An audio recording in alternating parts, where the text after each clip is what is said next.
તો આ તરફ ખેડાના વસો તાલુકાના દંતાલી ગામના વિસ્તારની મુવાડા પ્રાથમિક શાળા બહાર વરસાદી પાણી ભરાવાની સમસ્યાને લઈને લોકોમાં રોષ છે।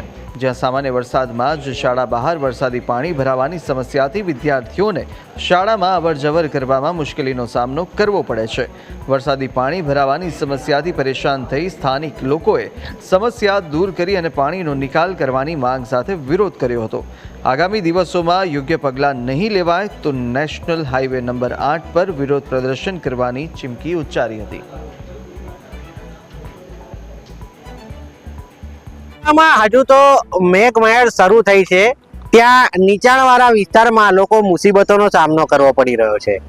વસો તાલુકાના દંતાલી ગામનું પેટાપરું એટલે ગંગાબા મુવાડા આપ જોઈ શકો છો। આ ગામના જે પ્રાથમિક શાળા છે તેની બહાર અત્યારે પાણી ભરાઈ જવાને કારણે જે મુશ્કેલી પડી રહી છે તે જોઈ શકાય છે।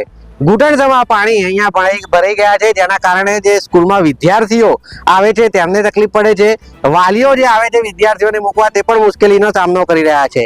અહીંયા જે લોકો અત્યારે એકત્ર થયા છે તેમની સાથે વાત કરવાનો પ્રયત્ન કરીશું અને જાણીશું કે કેવા પ્રકારની મુશ્કેલી તે લોકોને પડી રહી છે।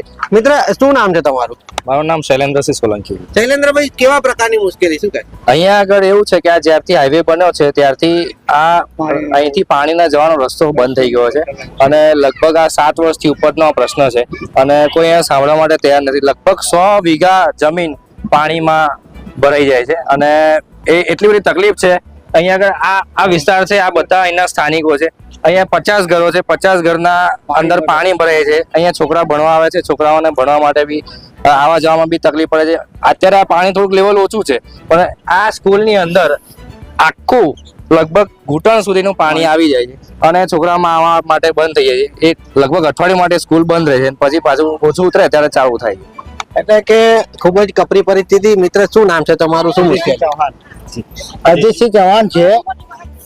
આ તકલીફ છે સર, અમે બહુ નોટિસો બી નાખી છે, કાગળિયાથી કમ્પ્લેન બહુ જ કરી છે, કોઈ કમ્પ્લેન એવી નહીં કરેલી। પણ કોઈ સરપંચ કે કોઈ ધારાસભ્ય એ લોકો એમ કહે છે કે ધારાસભ્ય એમ કે તમારો નીચેનો હોય એને કહો।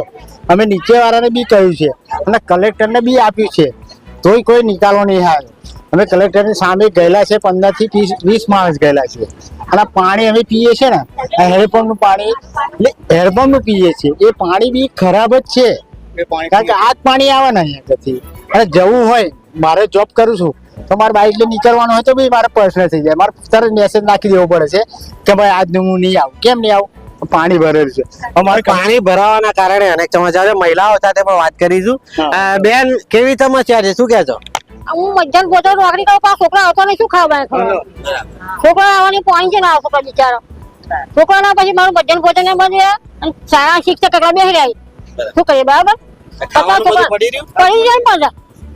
પડી જાય ખાવાનું સાહેબ, છોકરાને શું કરે છે? પછી કૂતરા ખાય, શું કરીએ? પછી બાળકોને શું કરવાનું? ફરી બરાબર આ પાણી એ છોકરાને પીવાનું, અમારે એ પીવાનું છોકરા નહીં પીવે, છોકરા બીમાર થાય કોણ જવાબદારી? બરાબર દર વર્ષે આવો। હા, તો આ હાઈવે થાય ને, એટલો ટાઈમ થયો બાળકો અહીં 50 ઘર હોય, છોકરા નિહાળ જતા હોય, નોકરી કરવા જતા હોય, બધાને ભાજી પડે। રાતે દિવસે આવું હોય, રાતે નવા છોકરા હતા, પાણી પડી લાવવાનું તો રાહ જોઈએ કે બેટા ચા તમે આવો કે આવીએ। એટલે કે આ પાણી ભરાઈ જવાને કારણે વાલીઓ હોય કે વિદ્યાર્થીઓ હોય સૌ કોઈ મુશ્કેલીમાં મુકાયા છે। અત્યારે જ આ પ્રકારની પરિસ્થિતિ છે, હજી તો વરસાદ શરૂ થયો છે। આગામી સમયમાં જ્યારે ભારે વરસાદ પડશે ત્યારે આનાથી પણ કપરી પરિસ્થિતિ સર્જાશે તેવી ભીતિ સ્થાનિકો સેવી રહ્યા છે। યોગિંદરજી, ન્યૂઝ કેપિટલ, ખેડા।